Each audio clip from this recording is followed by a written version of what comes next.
When you play the Game of Thrones, you Subscribe and like. or you die. There is no middle ground. All right, hello YouTube. Welcome back to the Grease Comedy YouTube channel. Today's video, we are going to be talking about the top 10 best POVs, or the ones I'm looking forward to the most in Winds of Winter. I went to preference. This is the ones I'm looking forward to the most. So again, let me know who you guys are looking forward to. And also, let's get a couple parameters for how I'm ranking these 10. So firstly, it's going to be like, how interesting is the POV themselves? Like, as a character, are they interesting to read? So for instance, a character very interesting to read is like Tyrion. A character not very interesting to read, in my opinion, is like Bran. You know, he doesn't have as much character driven stuff going on. His arc is nowhere near other characters like, say, Jaime or like Brienne or characters of that nature. Another thing we're going to take into account is their plots, like what is going on around them, right? So for instance, one of the best characters when I look at plot is like a Catelyn character, where she's interacting with Renly and Stannis's camp. She's in Robb's camp. A lot of things are happening around her. She has majority of the main central plot driven around her. King's Landing, you get a big buff just for being in King's Landing because it's one of the most interesting places. So that's the other part of this. Also, I will say I have done this in the past, but instead of doing like actual POVs, I did plot lines. So it'll kind of be around that same thing, but a little different as well. And so that's kind of the parameters we're looking at, right? And let's kind of just get into it, right? Let's not talk any more about this. But number 10, I have Jaime Lannister. So it's hard not to put Jaime on here in general because he has one of the best character arcs, one of the best, most entertaining characters in general. He is a character that I think has yet to really have a bad POV chapter. And so I find him just instantly is going to be very interesting. Now, the reason I don't have him higher than a lot of other characters is because I think generally his plot is weird because him and Brienne are basically going to split POVs. So if I rank Jaime somewhere, I kind of almost have to rank Brienne in the same area. And they're also two of the stronger character arcs as well. And for me, I just have places I'm more interested in. But Jaime definitely is in top 10. Based upon a lot of the things I talked about, he could be maybe our POV into the Revenge Red Wedding. Maybe that's Brienne. Who knows? Maybe that's even Arya. But yeah, getting into Arya, I think Arya is even more interesting given the fact that I think Arya won her whole journey leaving Braavos is going to be very interesting. Her actually going on this kind of Faceless Men mission or journey, whatever you think it's going to happen there. Her character is, again, up there with maybe not as high as Jaime's, but I think where her character is going to go plot-wise will be more interesting than Jaime's. I think Arya has more to do, I think, in this book, given the fact that, again, I think she's going to be involved with the Revenge Red Wedding, whether that's her having a POV, whether that's her just being involved in the chapter. So she is going to, I think, in my opinion, kill Lady Stoneheart. It's going to be really interesting to see where her character goes from there, whether she goes up north, which is what I think she will, whether that's she goes south, whether that's whatever she does. Either way, Arya is always going to be one of my favorite POVs throughout all of the story. And so I put her on here again at number 9. And you guys, I think, are going to be very surprised given the fact that I have a lot of the more known POVs towards the bottom half. A lot more of, honestly, my whole top 5 is newer POVs outside of like one certain character. But let's continue on. Number 8 is going to be Sansa. Now, Sansa, again, is kind of almost in the same boat as Arya, where she's a POV that, again, Feast was really a lot of building up her character, learning how to play the Game of Thrones. I think her dynamic with Littlefinger is going to be one of my favorite parts of Winds of Winter. And also the biggest part about it that I think is going to be interesting is how does Sansa overcome him? And where does she go? Like, is she going to be involved with the young Griff plotline at all? Is she going to be involved in the Riverlands and more the northern plot with the others, which is where I think she'll be going? I find her very interesting. She's a character that I think, as I've reread the story, I find her really interesting in how her character builds and develops. Very similar to Arya, but I think Sansa is a bit more underrated when it comes to that, just because she is the more unlikable of the two. She makes more bad decisions that infect the story more than Arya does at the beginning, especially with like her telling Cersei about Ned's plans, all that. Either way, I'm still going to be very interested in her. So that gets us to number 7. the Dany lovers, I can already hear them typing that she's only number 7.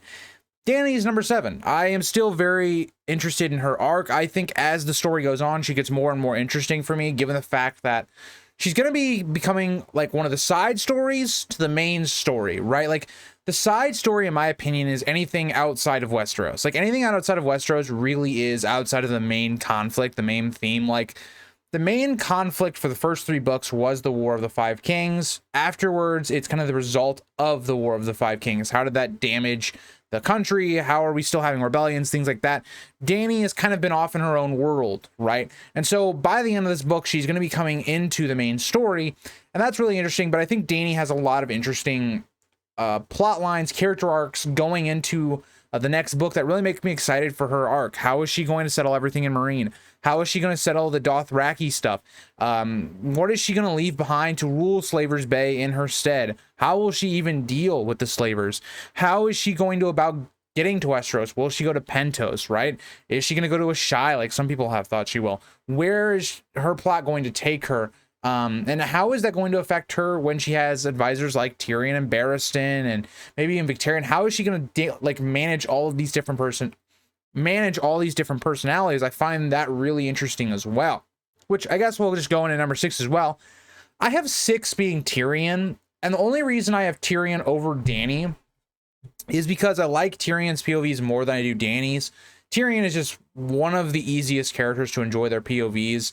And so with Tyrion being in Dany's camp, we're going to see a lot of Dany's actions through Tyrion. Tyrion is someone that I think has a really strong character arc right now and trying to really find himself, as he's a person that is, you know, really down on his luck. He is someone that is very hateful. He's a pessimistic person at this point. He is someone that is a villain more than he is like a hero at this point.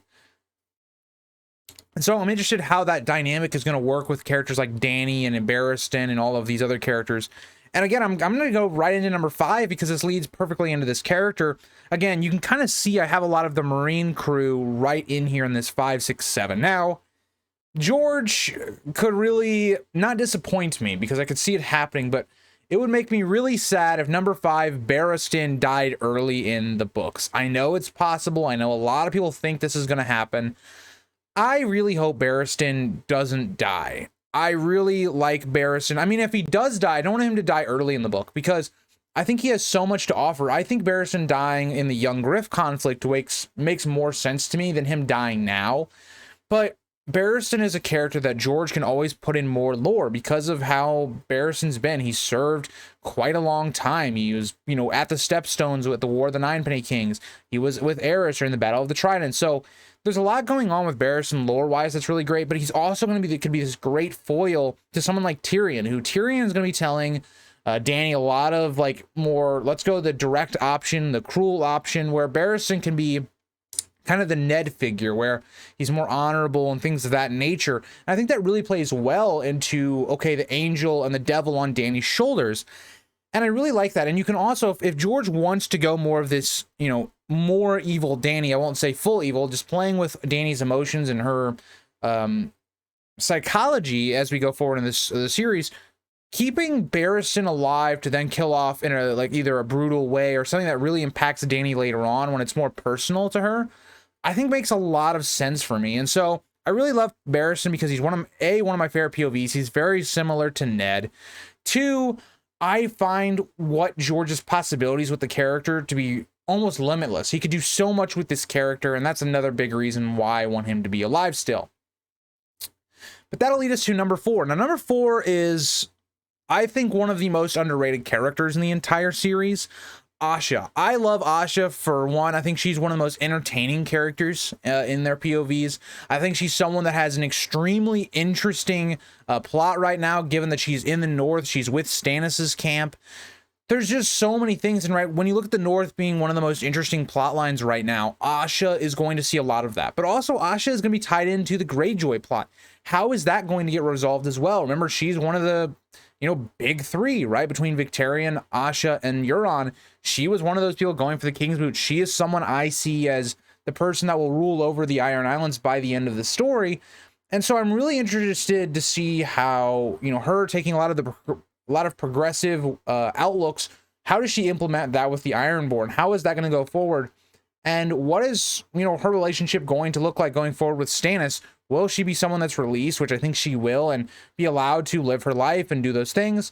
And that kind of leads also to number 3, being Theon. I think Theon, one of the best characters right now in this story, that is right in the middle of his big character arc. You know, returning to Theon. You know, we saw him really take that big step, helping Jane Poole, escaping from Ramsay, taking that leap of faith. How is he going to continue that, right? How is he going to, you know, help the Starks? I think a big thing for him is going to be, how does he fix what he did in the past, right? So again, in the past, you look at him taking Winterfell and making Bran and Rickon have to leave their homes. That ends up leading to, again, the Boltons being able, and Ramsay specifically, you know, burning and sacking Winterfell. That's something that Theon, I think, is going to be trying to repay. And that's going to lead him into, you know, trying to fulfill that, trying to be, as the show did a really good job of this, trying to be a good man. And I really find that a compelling arc for Theon because it's very similar to Jaime's, in my opinion, but it's just its own different spin where Theon has gone through this awful torture that no one should ever have to go through. This just unspeakable actions done to him. And the whole idea is like, did he deserve it? Did he not deserve it? What will he do with his new life? And even when we see like Theon in the beginning of Winds of Winter, you know, how does he get out of the situation of dying, right? The North hates him. He's like public enemy number 1 outside of like the Boltons, for instance. And there's going to be a lot of that, which I think is going to be fairly interesting for Theon. And that's why he's ranked in number 3. And I will say Theon is the only POV that was in the story previous to Feast and Dance. So that kind of tells you what I think about those books when it comes to actually building interesting POVs going forward. But I think no surprise, I'm just going to say these two together and then I'll tell you which one's 1 and which one's 2. But my top 2 are Jon Con and Arianne Martell. I think that really shows you guys that I'm really invested in the young Griff storyline. I find it to be the most interesting. You know, you have this kid that's saying he's Aegon Targaryen, Rhaegar and Elya's son, who also, it seems like George is hinting at, could be a Blackfire, but maybe that's all just a red herring, and maybe he is a Targaryen. How is that going to impact the entire world and the characters around? The Golden Company and their deep lore tied with the Blackfires and Bitter Steel, who always comments on videos, so we appreciate you, Aegor. And how that, you know, feud with the Targaryens and the Blackfires may come about, or even if we have not that, but it's more like a Dance with the Dragon situation. But we also have these ties of John Connington having a really interesting storyline right now and character arc. By the way, Jon Con is 2 and Arianne is 1. I don't know if I mentioned that, but I will say the only reason that is that way, that Arianne's 1, is because I love Arianne's character. I think she's very interesting. I think she is more, I enjoy reading her more than Jon Con, which is why I put her above young Griff, because I think Arianne's gonna have some other stuff, but we'll talk about her in a second. So Jon Con is this character that's gonna be really tragic, because if it does come out that young Griff is not Aegon, Jon Con is this character that, again, has grayscale, so we know he's going to die soon, but he could be a reason why there's a plague. But also, he's been overlooking this kid, giving so much of his life and devoting it to young Griff to help Rhaegar. And in reality, he did the opposite of that, right? Like, he didn't avenge Rhaegar and help Rhaegar's son. He actually helped Rhaegar's family's number 1 enemy, the Blackfires. He was manipulated and used by Varys and Illyrio. It would be a really dark end to his story. Like, think about a scenario in which, you know, Jon Con figures all this out, and we see another moment where Varys or Illyrio kills him, telling him all these things. It'd be like, it's so horrifying to really think about. And Jon Con, I mean, just knowing all that information in the back of your mind, it makes him a really interesting character by that. And then you also have the possibilities that you could dive more into a lot of this knowledge that maybe we don't know as much about in Robert's Rebellion, some of the information leading up to Robert's Rebellion. All of that is really interesting to think about from Jon Con's POV. And just, again, him being kind of our main POV into young Griff is why he is this high. I think he is definitely one of these characters that is definitely helped out much more because of where he is. What is his plot about? And it's the one I'm going to be looking forward to the most in the next book. But Arianne, just going off the back of this, as she is number 1, she is someone that, again, has all those things that Jon Con has, Except Ariane is, I think, way more interesting when it comes to being an individual character. Her journey, I think, is really interesting given, like, who can she trust, right? Like, she got betrayed in her plot to crown Marcella. That's something that she is trying to be more careful about, but also the way she's able to manipulate people into doing things she would like, you know, using, you know, her woman qualities, something that Cersei does, but just in a really bad way. So all of those things are very interesting, but then you also have the tie into, like, if Ariane seduces young Griff, marries young Griff, it's really interesting because it's going to be this thing that is going to basically lose young Griff the war, right? Him being not able to marry Dany and also being a proponent of her is going to be super interesting. We're not going to really see that payoff until Dream, but I still am fascinated by this because we're also then going to see, probably through either one of these POVs or Cersei's POV, the attack and/or I think the sack of King's Landing, which is going to be one of the most interesting parts. And now, you guys might be thinking, right, we've gone through this whole list. Cersei is not in this top 10. And the reason Cersei's not on here is, one, I think comparatively to a lot of the characters on this list, I don't enjoy reading her as much as a lot of the characters on here. And two, I think her character arc is interesting because I think a lot of it, based upon the last book, kind of got itself drawn out. Now, there are things, right? How does Cersei return to being the lioness? How does she go about trying to protect her children? What does that make her do that is bad? It's detrimental. What's seeing more of her final fall from grace as she loses power? All those things are going to be interesting, but I just could not find a place on her when you look at POVs like Jaime, like Arya, like Sansa, Dany, Tyrion, Barristan, Asha, Theon, Jon Con, Ariane. I couldn't really find a place for her on here comparatively. And that's just another thing, is like, we, the audience, don't like Cersei, right? She's a villain, more or less. So, yeah, I don't know. Let me know what you guys think. You guys definitely will probably have a way different POV list than me, but let me know what you guys think, and I'll see you guys all in the next one. Bye, guys.